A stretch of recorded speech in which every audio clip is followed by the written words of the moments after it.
이 신학자 폴 틸리는 인간에게 세 가지 불안이 있다고 합니다. 첫째는 존재의 불안입니다.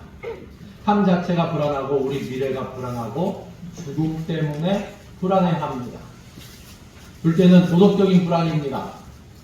죄책감에서 오는 불안입니다. 죄인인 인간에게는 평안이 없습니다. 셋째는 영적인 불안입니다. 영적 공허가 누구에게나 있습니다. 허무하고 공허합니다. 세 개가 다 하나의 공통점이 있습니다.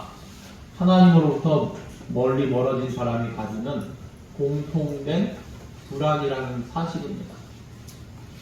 정신병원에 입원하고 있는 환자들의 절반 정도는 자기가 진정으로 용서받았다는 것을 알게 되면 태어날 수 있는 사람이 된다는 임상보고가 있다고 합니다. 용서받지 못하는 감정, 그리고 남을 용서하지 못하는 것도 모두가 죄가 됩니다. 이러한 죄책감과 억울함, 분노, 원망, 원한은 각가지 질병을 초래합니다. 분노의 감정이 계속되면 인체는 서서히 산성화되어서 이 효소의 활성도가 떨어지고 각종 질병에 대한 저항력이 감소되어서 건강을 해치게 된다고 합니다. 사회도 재용서의 선언들이 없으면 해결할 수 없는 갈등들이 계속될 뿐입니다.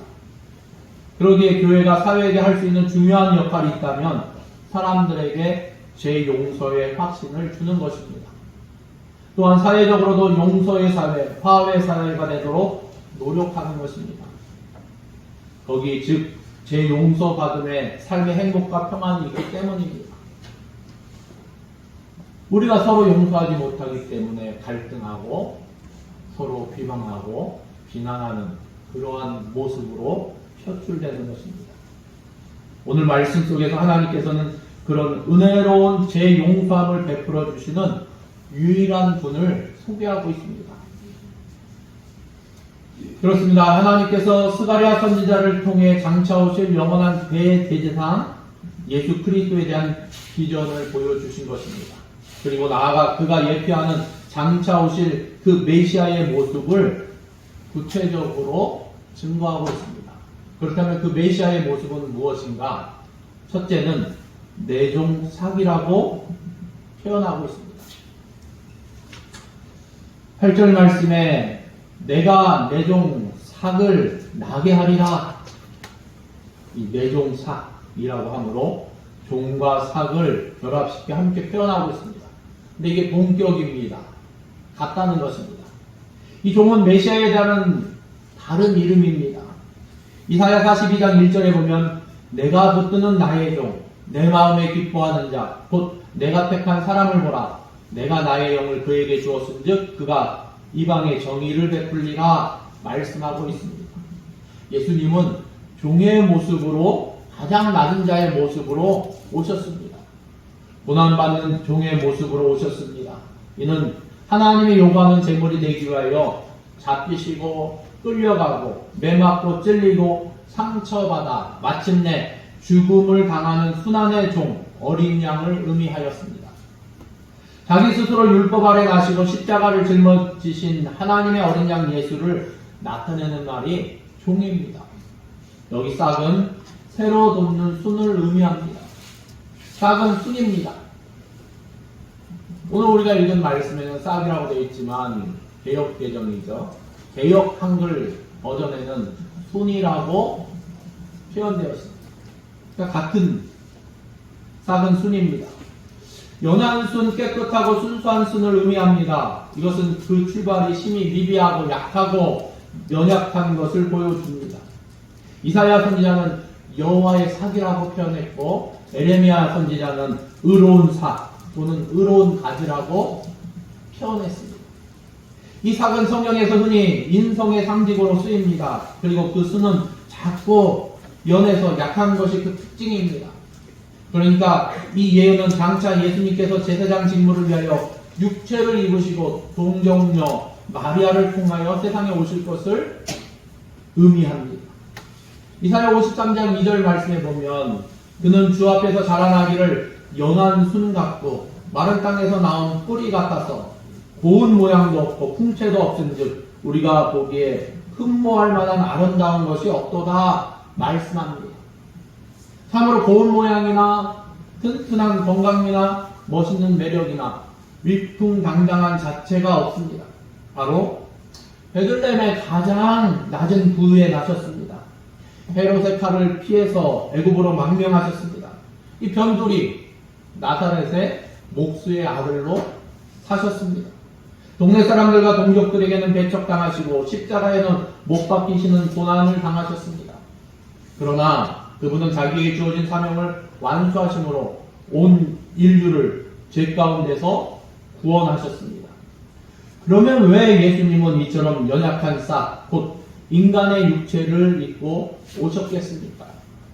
히브리서 2장 14절에서 18절 말씀에 보면 자녀들은 혈과 육에 속하였음에 그도 또한 같은 모양으로 혈과 육을 함께 지니심은 죽음을 통하여 죽음의 세력을 잡은 자, 곧 마귀를 멸하시며 또 죽기를 무서함으로 한평생 매여있는 종노릇하는 모든 자들을 놓아주려 하심이니 이는 확실히 천사들을 붙들어 주려 하심이 아니요 오직 아브라함의 자손들을 붙들어 주려 하심이라. 그러므로 그가 범사의 형제들과 같이 되심이 마땅하도다. 이는 하나님의 입에 자비하고 신실한 대제사장이 되어 백성의 죄를 속량하려 하심이라. 그가 시험을 받아 고난을 당하였은즉 시험 받는 자들을 능히 도우실 수 있느니라 말씀하십니다. 그렇습니다. 예수님께서 육체를 입으심은 마귀를 없이 하시려고 또 죽음의 공포에서 해방시켜 주시려고 아브라함의 자손을 붙들어 주시려고 죄를 구속하시려고 대제사장이 되시려고 시험을 도우시려고 우리의 형제와 같이 되시려고 그렇게 하셨다고 말씀하고 있습니다. 왜냐하면 예수님은 육체의 고난을 다 당해 보셨기 때문에 우리를 위해 참된 변호를 하실 수 있기 때문입니다. 주님은 배고픔도 아십니다. 가난의 고통도 아십니다. 질고의 고통도 아십니다. 억울함도 아십니다. 육체의 문제도 아십니다. 죽음의 문제도 아십니다. 인간의 제약이 얼마나 악함도 사람들을 통하여 경험해 보셨습니다. 그러므로 죄의 문제뿐만 아니라 우리 인생의 모든 문제를 위해서 하나님께 변호하고 기도해 주실 수 있습니다. 사랑하는 성도 여러분, 강한 자의 모습이 아니라 연약한 사계의 모습으로 육신을 입고 이 땅에 오신 주님께 감사와 찬양을 돌릴 수 있는 저와 여러분 되시기를 예수님의 이름으로 축원합니다. 둘째는 도를 보라고 하셨습니다. 9절 말씀입니다. 9절 말씀 여러분이 읽어주시겠습니다. 시작.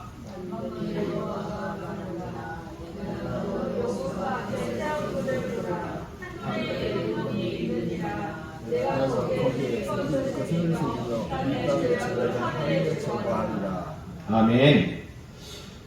여기 보면 돌이 등장합니다. 시브리 원문에서 돌은 에벤입니다. 우리가 에벤에셀 할 때 그 에벤입니다. 돌입니다. 이 에벤이란 말 앞에 정관사 하가 붙어 있으므로 일반적으로 성전의 기초석을 뜻하나 궁극적으로는 싹과 마찬가지로 메시아를 상징적으로 가르치고 있습니다. 이사야 28장 16절에 보면 그러므로 주 여호와께서 이같이 이르시되 보라 내가 한 돌을 시온에 두어 기초를 삼았노니 곧 시험한 돌이요 귀하고 견고한 기초돌이라 그것을 믿는 이는 다급하게 되지 아니하리로다 말씀하셨습니다. 또 시편 118편 22절에서 23절 말씀에 건축자가 버린 돌이 집 모퉁이의 머릿돌이 되었나니 이는 예수께서 행하신 것이요 우리 눈에 기이한 바로다. 죄송합니다. 이는 여호와께서 행하신 것이요 우리 눈에 기이한 바로다 말씀하고 있습니다. 메시아를 돌에 비유한 예언은 예수님께서 이 예언을 자신에게 적용한 말씀도 있습니다. 마태복음 21장 42절에는 예수께서 이르시되 너희가 성경에 건축자들이 버린 돌이 모퉁이의 머릿돌이 되었나니 이것은 주로 말미암아 된 것이요 우리 눈에 기이하도다 함을 읽어본 일이 없느냐 말씀하셨습니다.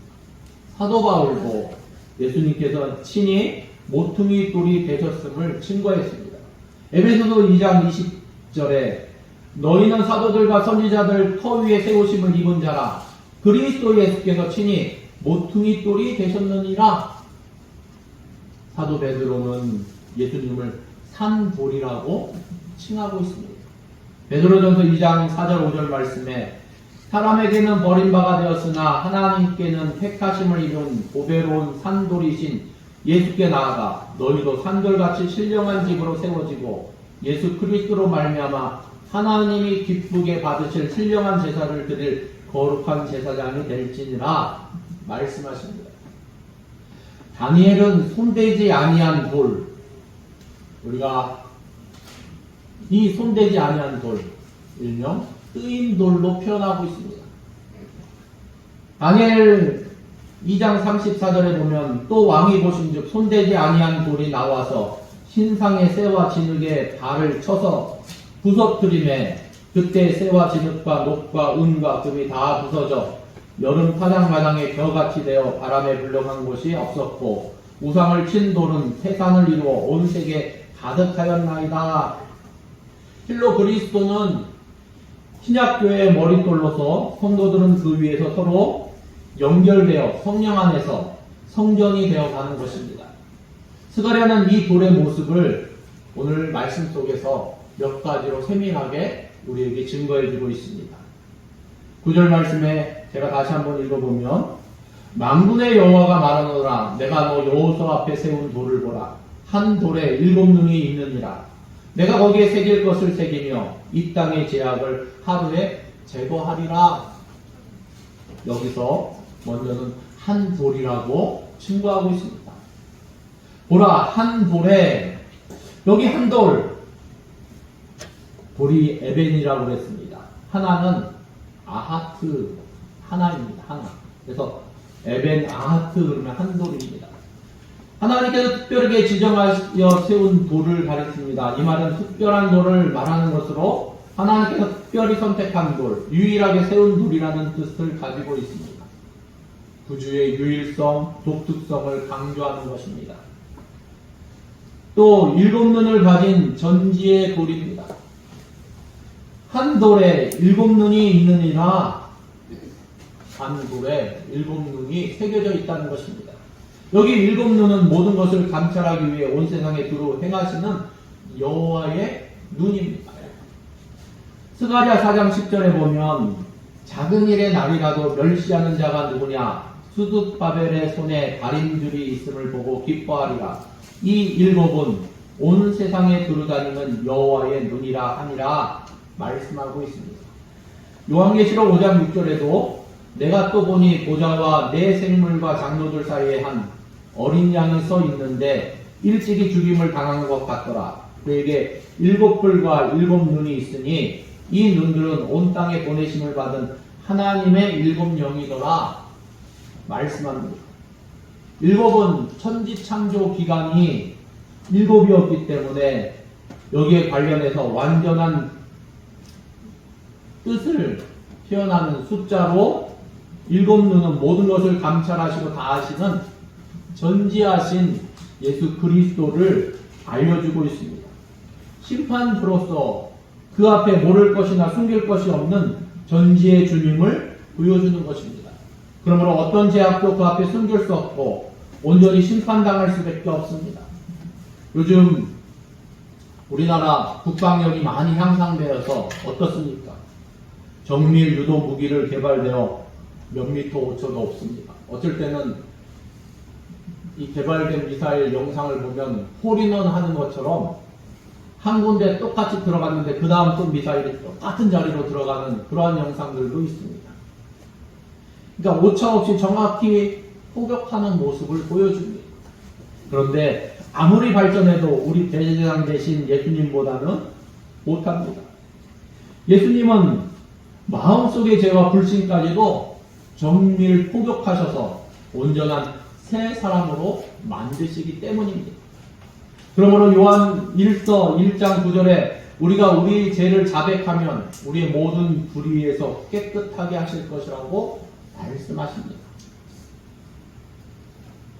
마지막으로 은총과 사죄의 돌입니다. 내가 거기에 새길 것을 새기며 이 땅의 죄악을 하루에 제거하리라. 이 공동번역 성경에 보면 이 말씀이 이렇게 번역되었습니다. 나는 친히 이 돌에 내가 이 땅의 죄를 하루아침에 쓸어버리겠다고 새기리라. 이 땅의 죄악이란 1차적으로는 이스라엘 백성들의 죄를 가리킵니다. 그러나 궁극적으로는 하나님의 택함을 받은 모든 인류의 죄를 통칭합니다. 이러한 죄를 하루에 제하신다고 말씀하십니다. 이 하루는 구약에서 대속죄일로 예표되는 예수 그리스도께서 십자가에 못 박혀 죽으심으로 단번에 영원한 속죄를 이루신 날을 가리킵니다. 히브리서 7장 27절에 보면 그는 저 제사장들이 먼저 자기 죄를 위하고 다음에 백성의 죄를 위하여 날마다 제사 드리는 것 같이 할 필요가 없으니 이는 그가 단번에 자기를 드려 이루셨음이라 말씀하십니다. 또 히브리서 10장 10절에도 이 뜻을 따라 예수 그리스도의 몸을 단번에 드리심으로 말미암아 우리가 거룩함을 얻었노라. 제사장마다 매일 서서 섬기며 자주 같은 제사를 드리되 이 제사는 언제나 죄를 얻게 하지 못하거니와 오직 그리스도는 죄를 위하여 한 영원한 제사를 드리시고 하나님 우편에 앉으사 그 후에 자기 원수들을 자기 발등상이 되게 하실 때까지 기다리시나니 그가 거룩하게 된 자들을 한 번의 제사로 영원히 온전하게 하셨느니라 말씀하고 있습니다. 해마다 드리는 대제사장의 속죄 제사가 아니라 그리스도의 단 한 번의 속죄 사역이 영원한 속죄를 성취시키는 사실을 예언하는 것입니다. 이것은 신약시대에 도래할 메시아 왕국의 기초가 될 것입니다. 이것이 기독교의 존재이며 본질이며 동력입니다. 오늘 우리 교회가 존재하는 것은 단번에 속죄하신 예수님의 은총 때문입니다. 그 영원한 효력 때문입니다. 속죄주가 살아계시기 때문입니다. 속죄의 영이 사람들에게 임하고 있기 때문입니다. 예수님의 영원한 생명이 사람들 속에 살아있기 때문입니다.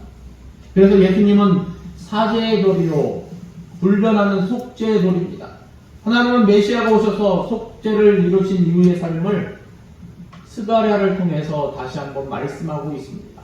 10절 말씀입니다. 여러분 읽어주시겠습니다. 10절 말씀 시작.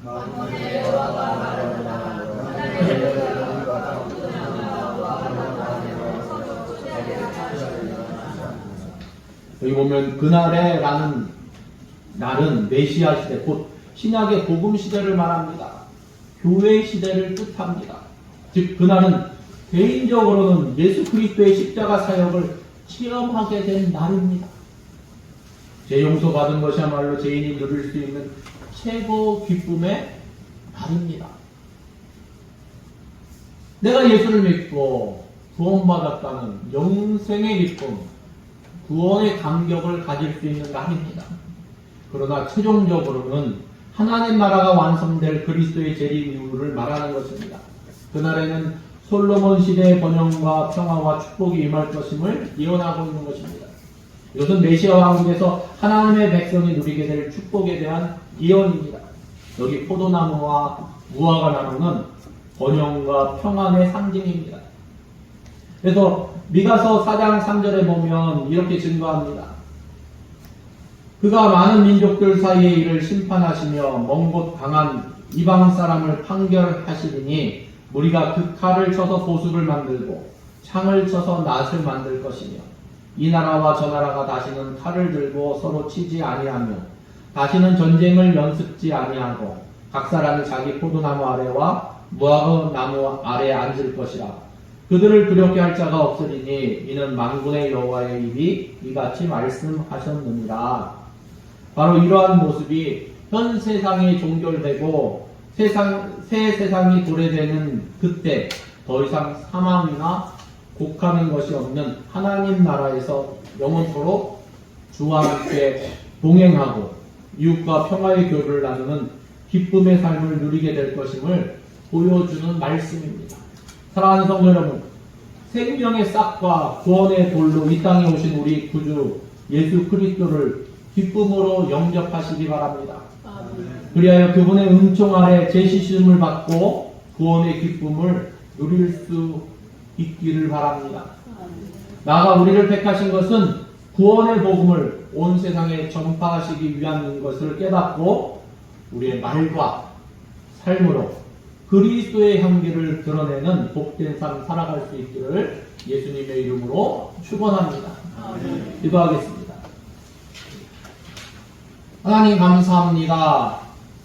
하나님 생명의 싹으로 구원의 돌로 이 땅에 오시어서 우리의 죄의 문제를 다 해결해 주시고 이 죄에서 자유함을 허락하시며 진실로 인간의 모습으로 이 땅에 오시어서 십자가의 죽으심으로 우리의 모든 죄값을 지불하시고 우리를 속량하시고 하나님 자녀 삼아주시고 영생을 허락하시며 구원의 기쁨과 구원의 감격을 허락하심을 감사합니다. 하나님 우리가 아기 예수님의 탄생을 기념하고 또한 다시 오실 예수님을 기다리는 이 대강절 절기 가운데 있습니다. 하나님 진실로 우리가 예수님의 그 구원의 역사를 나를 향한 그 사랑을 잊어버리지 않게 하시고 온전히 주님께서 나를 찾아와 만나주신 그 시간, 그 순간을 항상 하나님 앞에 감사하며 찬양하며 설 수 있도록 하나님 망각하지 않게 하시고 온전히 그것을 드러내며 선포하며 나타낼 수 있도록 하나님 함께하여 주시옵소서. 하나님 이 성탄이 매해 반복되는 다람쥐 채바퀴 도는 그러한 절기가 아니라 우리가 항상 기뻐하고 감사하고 하나님을 찬양하며 하나님을 경배하며 진실로 내 인생의 최고의 날을 가장 의미 있고 가장 가치 있는 날을 다시금 새기는 복된 날로 함께하여 주시옵소서. 모든 것을 주님께 의뢰드리며 예수님의 이름으로 기도드립니다. 아멘.